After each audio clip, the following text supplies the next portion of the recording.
네, 앞서 예고해드린 대로 오늘 3부는 경기 화성을에 출마한 이준석 개혁신당 대표와 함께하겠습니다. 지금 전화 연결돼 있습니다. 나와 계시죠? 예, 안녕하세요. 네, 오늘은 지역구 후보보다는 당 대표에게 좀 그 질문을 좀 집중하고자 하는데요. 예, 그럼에도 불구하고 요건 좀 먼저 좀 질문 드리고 가야 될 것 같습니다. 경기 화성을에 출마를 하셨는데 민주당의 공영훈 후보와 격차가 좀 벌어진 것 같아요. 왜 이렇게 벌어졌는지 그다음에 극복 가능한지 좀 질문드리겠습니다. 뭐 아무래도 공영훈 후보 입장에서는 당세 의존의 선거를 치르다 보니까 지금 정책 선거나 이런 데 있어가지고 여러 가지 이제 이벤트가 마련되고 있음에도 불구하고 잘 참여를 안 하고 있습니다. 네. 그래서 방송국에서 개최된 토론이나 이런 것에 참여하지는 않았던 것도 있고, 그리고 또 라디오 토론 같은 데도 보면 전화로 참여하겠다 이렇게 얘기해가지고 번번이 지금 무산되고 지연되고 있는 상황이거든요. 예. 저는 정책을 놓고 유권자와 이렇게 대화할 수 있는 이런 기회가 많아져야 된다 생각하는데 예. 아마 공영훈 후보의 생각은 좀 다른 것 같고요. 저는 하루빨리 토론과 대화의 장에 공영훈 후보가 나오길 바라고 있습니다. 동탄 주민들은 동탄의 문제가 이렇게 중앙 언론에 다뤄지고 이런 것에 대해 가지고 굉장히 중요하게 생각하는데 네. 지금 민주당 후보가 사실 침대 축구하는 거 아니냐 이런 얘기도 나오고 있습니다. 침대 축구. 예. 예. 관련해서 천하람 공동총괄 선대위원장이 이준석만의 비단 주머니가 있는 것 같다 이렇게 이야기를 했는데 실제로 있습니까? 결국에는 정책이나 이런 부분에서 토론을 통해 가지고 이런 상황을 극복해야 된다는 얘기를 많이 하고 있고요. 예, 저희는 예. 뭐 정책 면에서나 아니면은 그것을 관철시키는 어떤 정치적 역량 같은 것들을 저희가 부각시켜 가지고 유권자들에게 사실상 공약이야 베낄 수 있지만은 지금까지 제가 정치라면 쌓아온 어떤 이런 일을 풀어나갈 능력 같은 경우에는 네. 그럼 베끼기 어려울 거다 이렇게 판단하고 있습니다. 그 지금 토론 문제를 잠깐 언급을 해주셨으니까 영등포갑에 출마한 허은하 후보도 이제 이 문제를 제기를 한 바가 있었는데요. 그러니까 지금 거대 양당 후보들이 좀 토론을 기피한다. 혹시 이렇게 진단하고 계시는 겁니까? 실제로 거대 양당이라기보다는 오히려 민주당 후보들이 그런 경향성을 많이 보이고 있습니다. 왜냐하면 지금 수도권에서 민주당이 우세한 결과의 여론조사나 이런 것들이 많이 나오기 때문에 토론이나 이런 것들을 배제하고 선거의 정책보다는 정권 심판 구호 하나로 이제 몰아가려고 하는 모양새가 있거든요. 네.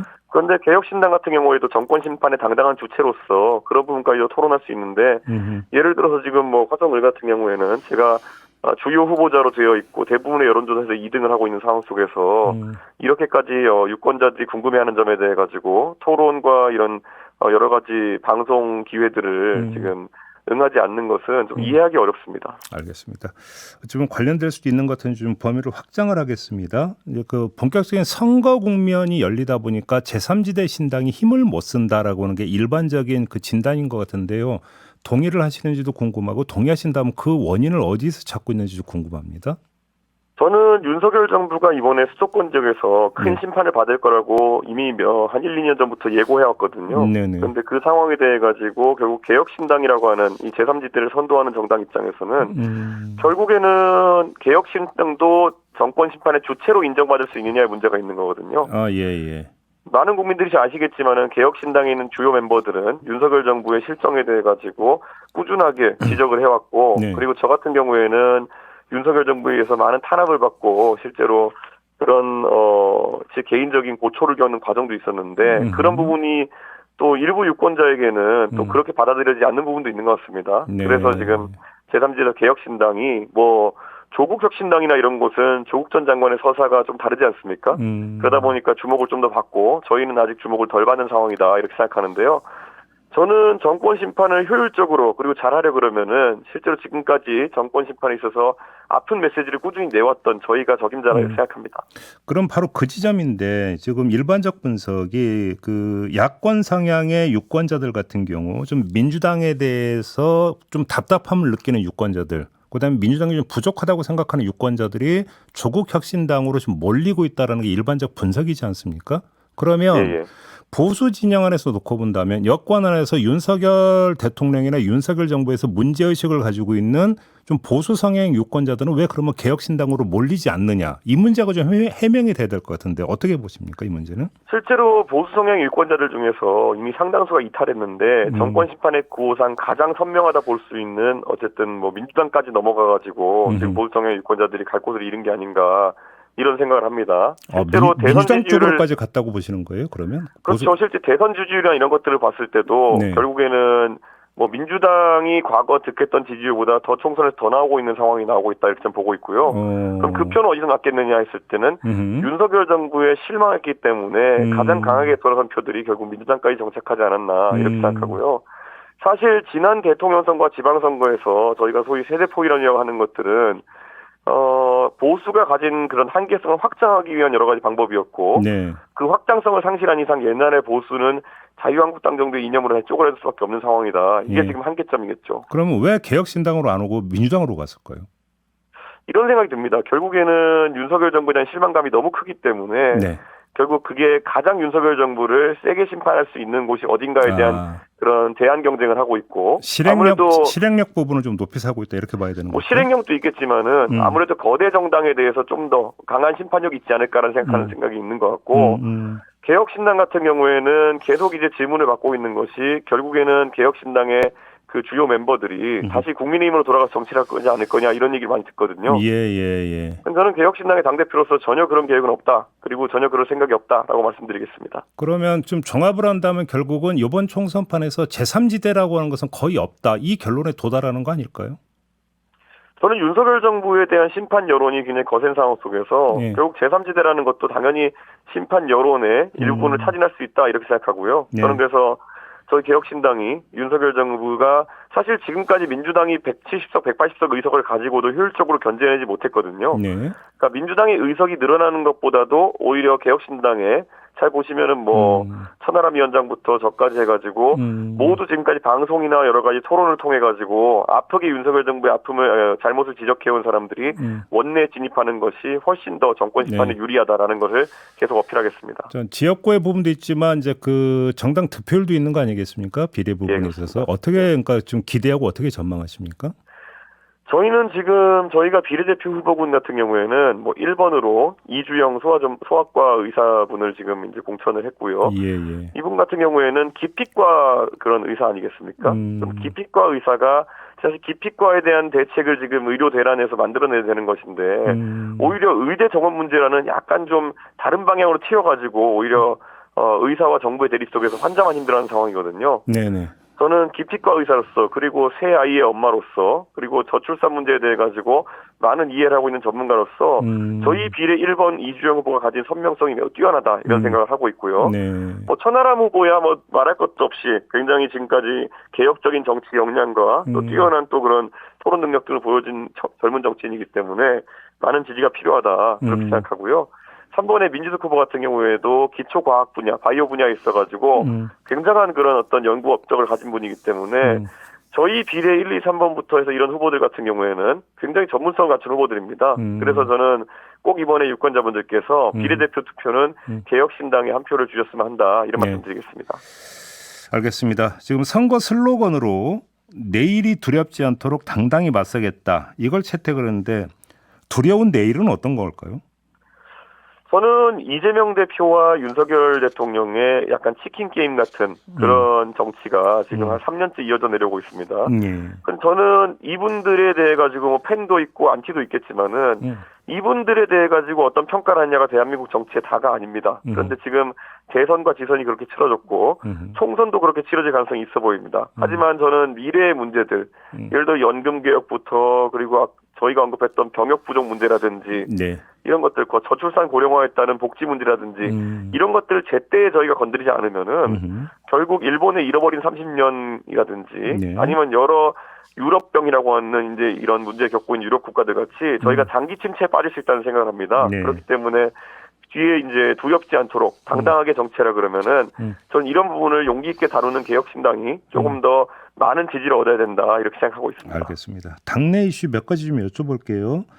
첫 번째는 용인갑에 출마한 양양자 원내대표가 이원모 국민의힘 후보와 당명을 뺀 순수 단일화 경선에 응할 용의가 있다 이렇게 밝혔는데 이게 좀 당하고 상의한 끝에 나온 입장인가요? 당에서는 단일화에 대해 가지고 저희가 추진하지 않는다는 입장을 가지고 있습니다. 그렇기 때문에 뭐 양양자 원내대표께서 지금 상황 속에서 선거 국면이 정체돼 있기 때문에 그것을 돌파하기 위한 어떤 아이디어 차원에서 내실 수 있는 의견이지만은 저희 당에서 뭐 이런 것을 긍정적으로 보고 이러진 않을 것 같습니다. 그러면 개별적으로는 그러니까 뭐 모색하고 추진할 수 있다 이런 입장이실까요? 그러면? 뭐 실제로 이원모 후보에게했다는 제안도 보면 아까 말했던 것처럼 당명을 뺀 단일화라든지 이런 것들 이원모 후보가 받을 수 있을지는 또 의문입니다. 예. 그리고 또 이원모 후보와 양영자 원내대표의 그 지지율의 산술 합의 그러면 또 상대 후보인 이상식 후보의 그런 지지율에 미치지 못하는 부분도 있기 때문에 저는 그런 부분에 대해 가지고 상당한 고민이 있을 것이다 보고 어쨌든 양현자 원내대표 입장에서는 본인도 그 개혁신당의 지도부 인사로서 선거의 돌파구를 만들어야 된다는 그런 책임감에서 여러 가지 아이디어를 내는 것 같습니다. 아무튼 근데 흔쾌하신 건 아닌 것 같네요. 지금 말씀하시는 뉘앙스가. 알겠습니다. 제 입장에서는 그런 부분이 지도부 내에 상의됐으면 좋겠지만은 네. 그렇지 않고 나간 부분이 있어서 좀 아쉽긴 합니다. 두 번째, 류호정 전 의원이 후보 등록을 포기를 했는데 무슨 일이 있었던 겁니까? 전혀 그거는 상의가 없었습니다. 그렇기 때문에 류호정 의원이 아무래도 선거를 뛰면서 예. 낮은 지지율이나 이런 것들에 대해서 고심을 좀 했던 걸로 보입니다. 근데 그거는 류호정 의원 입장에서는 할 수 있는 판단이겠지만은 네. 당에는 다소 아쉬운 그런 판단일 수밖에 없다 이렇게 말씀드리고요. 예. 실제로 제3지대로 가는 길이 어렵다고 하는 것을 다 알고 이 길에 지금 나와 있는 것이거든요. 근데 류호정 의원 같은 경우는 예를 들어서 이번 합당을 통해 가지고 네. 산술적으로 지지율을 가져올 수 있을 것이다 이렇게 생각했던 것 같아요. 예. 예를 들어 이준석을 지지하는 표와 본인을 지지하는 표가 합쳐지면 이렇게 했다 이런 생각했던 것 같은데요. 제가 초기부터 그래서 예고했던 것이 뭐냐면 류호정 의원이 단숨에 아주 빠른 시간 내에 개혁신당의 주류로 편입되기나 당원들의 지지를 받기는 어려울 수 있다.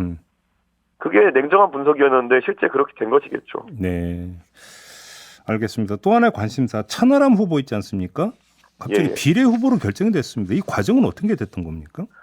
아무래도 김종인 그 공천관리위원장 입장에서는 예. 천하람 그 후보 같은 또 이렇게 또 대중에게 많이 알려지고 또 토론 능력도 있고 이런 사람이 중앙선대위에서 역할을 하면서 당을 네. 이끌어야지 또 당의 지역구로 나가는 현역 의원들이나 아니면 저 같은 사람들이 안정적으로 선거를 치를 수 있다 이런 판단을 한 것 같습니다. 그렇기 때문에 저는 천하람 위원장이 그렇게 비례대표 출마하면서 또 순천에도 가가지고 기자회견을 하면서 네. 순천의 또 다른 의원이 되겠다 이렇게 말씀하셨거든요. 예. 저는 순천 시민 입장에서 좀 아쉬운 부분도 있겠지만은 천하람 위원장이 이번에 비례대표를 통해 당선된다 하더라도 지금까지 순천에 대해 보여왔던 애정이나 이런 것들을 지속해 나가겠다는 의지를 가지고 있고 순천 시민 입장에서는 이번에 비례대표 투표로 또 그 천하람 후보를 많이 뽑아주신다면은 네. 천하람 위원장이 또 그런 순천을 위해서 여러 가지 일을 해서 보답할 겁니다. 알겠습니다. 김종인 그 공천관리위원장 있잖아요. 이제 공천은 끝났잖아요. 그럼 이제 역할은 끝난 겁니까? 아니면 또 다른 어떤 역할이 있을 수 있는 겁니까? 지금 상임 고문으로 참여하시기로 했고요. 예. 정책 면에서나 메시지 면에서 조력을 하실 거로 저희는 알고 있고요. 예. 지금 선대위원장 같은 경우에는 그 김종인 위원장께서 좀 더 신선하고 젊은 얼굴로 내세웠으면 좋겠다라는 의견을 스스로 주셨습니다. 그렇기 때문에 그런 부분을 저희가 받아들여가지고 네. 이주영, 천하람 두 총괄선대위원장을 내세우게 된 것입니다. 그렇게 된 거고요. 알겠습니다. 지난주에 박정훈 대령과 만나셨잖아요. 이 만남 어떻게 성사가 됐던 거예요?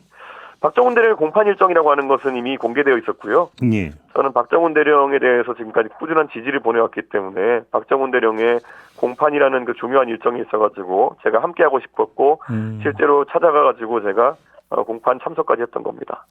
그러면 이제 그 이준석 대표가 이제 먼저 연락을 하셨던 경우겠네요. 그러면 그렇습니다. 그리고 박정훈 대령 같은 경우에는 정권 1년차, 2년차부터 사실 대통령이라는 권력과 맞선 이력이라는 것은 저와 공유하는 이력입니다. 그렇기 때문에 박정훈 대령은 또 명예로운 제복군인으로서 저는 정치인으로서 이런 윤석열 정부에 대해 가지고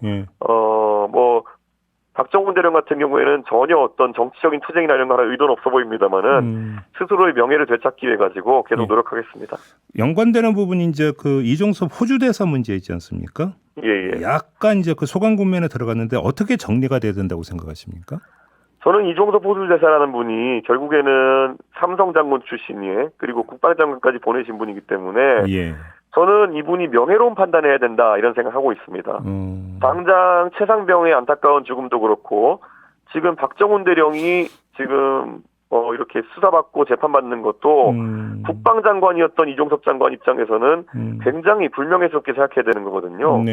본인이 가족의 품으로 최상병을 돌려보내지 못했고 그리고 또 지금 보면은 박정훈 대령은 본인의 부하이고 정말 성실하게 직무를 수행하고 있음에도 불구하고 정치적인 이유 때문에 재판을 받고 있는 것이거든요. 그럼 그들을 돕고 그들에게 안타까운 마음을 가져야 되는데 이렇게 사실 황제 도피성 영전을 했다고 하는 것은 저는 믿기지가 않고 그 이종섭 그 장관의 과거 군복에 달렸던 세 개의 별이 명예로우려면은 저는 지금 자진 사퇴하고 네. 이 박정훈 대령의 재판에 있어가지고 진실을 밝히는 방향으로 협조해야 된다 이렇게 생각합니다. 알겠습니다. 마지막으로 짧게 이걸 여쭤볼게요. 앞서 2부에서 김성태 국민의힘 서울권역 공동선대위원장하고 인터뷰를 했는데요. 이분이 윤석열 대통령이나 한동훈 위원장 모두 너무 정직하게, 그러니까 예를 들어서 이제 역대 정부 보면 선거 때 돈 뿌리고 이랬는데 이런 거 안 하면서 정직하게 선거에 임하고 있다. 이 점을 이제 그 이야기를 하던데 우리 대표님 어떻게 평가하십니까? 저는 윤석열 정부의 구조적인 지금 문제라고 하는 것은 지난 2년 동안 신나게 자기들 권력으로 휘두른 다음에 네. 지금 와가지고 갑자기 표를 달라고 그런 민생 토론회나 이런 거 하면 생색내는 것에 있다. 저는 이렇게 봅니다. 저는 윤석열 대통령께서 권력을 많이 가지셨을 때 좀 더 겸손했어야 된다고 생각하고요. 네.